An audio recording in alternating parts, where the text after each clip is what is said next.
Good morning, my name's Jamie Lee and today we'll be doing the atomic structure and bonding presentation. Throughout this we'll be discussing ions, ionic bonds, covalent bonds and simple covalent bonding molecules.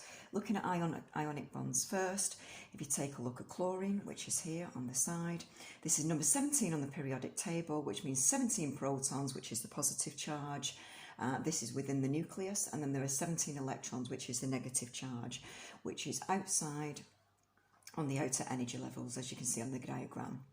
Moving down, as you can see on here, the s orbitals hold 2 electrons and the p orbitals hold 6 electrons, the d orbitals hold up to 10 electrons. So this is a simple way to work out the electronic configuration. So as you can see on here for chlorine, we mark them off the chart, so these are the s orbitals, p orbitals, d orbitals and f orbitals. So if you look at this, we have 17 for chlorine. So what we do is we do the configuration, we cross off the 1 orbital, which gives you 2 electrons, and then further down we knock off the 2, which is again an s orbital, which gives you another 2 electrons, and so on and so on. As you can see, this is the configuration that's generated for chlorine. When you move down, and the electronic configuration is the same, but obviously it's a different number because moving on to sodium only has 11. So again, we use the s, p and d orbitals to work out the configuration at the bottom by marking them off, as you can see here. Okay, moving on. So sodium is looking to remove this single electron because it's not happy. It's not got 3 full ones and it's not got 2 full ones, so it wants to move this one. Now, whereas chlorine wants to take the released electron and make it into 3 full energy levels. So that's what it does. This one loses the electron and the other one gains. Now, the charge is obviously now affected in sodium with 11 proteins and 10 electrons. So we have a +1 charge with this, which creates a positive ion. The chlorine, of course, is the opposite. We have 17 protons, which is a positive, and 18 electrons, which is a negative. This gives us a -1 charge with a negative ion. But it creates an attraction between them and they bond together, creating sodium chloride, which is, of course, table salt. Moving on to the differences between atoms and ions. So what is an atom? It's a small particle of a chemical element. What is an ion? An ion is an atom with a positive or negative electronic charge. Electrons and protons. Now, an atom has an equal number of electrons and protons, whereas the ions has an unequal number. Electrical charge. Looking at atoms, they are very neutrally charged. Moving over to ions, they are either positive or negatively charged. The attraction to the electronic field, the atoms don't have an attraction, whereas the ions do. They are attracted according to the electrical charge. Looking at their existence, the atoms cannot exist independently, whereas the ions can. Stability, the atoms are unstable, whereas the ions are stable. Moving on to ions in more detail, we're going to look at, as you can see, with the lithium atom, it contains 3 proteins within the nucleus. That's a positive charge. And it contains 3 of the electrons on the outer shell, which is a negative charge. Now, the negative charge electrons cancel out the positive charge protons. So the atom is left with no overall charge at all. As you can see in the diagram, we now have 3 protons and only 2 electrons. Now, the electrons and protons no longer cancel each other out.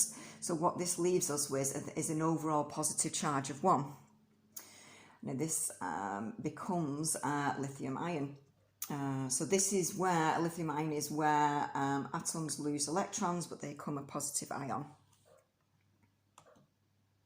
Moving on to covalent bonding. This happens between 2 or more non-metals. As you can see on here, liquid or gas status at room temperature.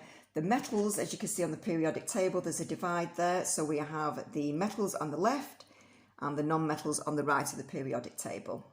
They have very defined shapes. Electrons are shared and not transferred.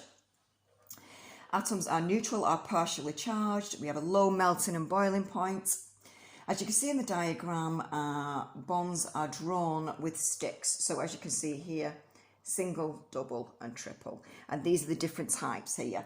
So we've got 5 different types. We've got the single one, which is drawn with a single line. So that's just a pair of electrons. It's shared between 2 atoms and it's represented by that line. This is the most stable, smaller, but it is weaker. Moving on to the double, as you can see here with the double lines here, this is 2 pairs of electron are sharing between 2 atoms and they're represented by the 2 lines. These are much stronger, but still less stable. Moving on to the last one, which is the triple. These are 3 pairs of electrons shared between 2 atoms. As you can see in the diagram, it is least stable. As you can see in the diagram also, there are polar covalent bonds and non-polar covalent bonds. Polar covalent bonds have an unequal attraction of sharing the electrons due to the differences in electron negativity of the combining atoms. The non-polar covalent bonds, equal attraction and sharing of electrons between atoms due to the electron negativity between the 2 atoms being 0. As you can see in the diary, on the diagram, the covalent bonds, these are 2 chlorines.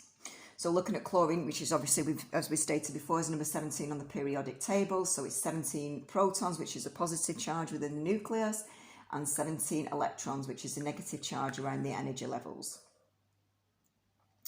As you can see here, like we've discussed again, we've got the electronic configuration chart with the s orbitals holding 2 electrons, p orbitals holding 6 electrons, and the d orbital holding 10 electrons. It's simple to work out the electronic configuration, but what this is done, because it's 17, it is left them both unstable and reactive. So what we want to do is to make these stable. So to become stable, they need to share. So rather than taking and giving, we're sharing the 2 electrons back and forth. So they look like they're joined, but they're not joined. They're just going that fast that they look like they're joined, and they have to stay close together because they move at such a speed. So what they do is share it backwards and forwards, and that makes them complete.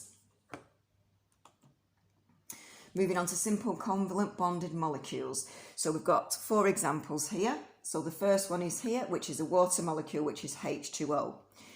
This is 2 hydrogen atoms and 1 oxygen atom held together by a covalent bond. The oxygen atom shares 1 electron with each of the hydrogen atoms. They are attracted to each other due to the electronic force. Moving on to the next one, we've got carbon dioxide. Now we have 1 atom of carbon dioxide with 2 atoms of oxygen. So we've got 2 double bonds that each formed by 2 sharing electron pairs, each pair consisting of an electron from each atom. Moving on. And then we carry on with hydrogen, which is H2, as you can see here, formed with 2 hydrogen atoms, each with 1 electron, is in the 1s orbital. Both hydrogen atoms share the 2 electrons in the covalent bond. The last one we've got here is ammonia, as you can see, NH3 here.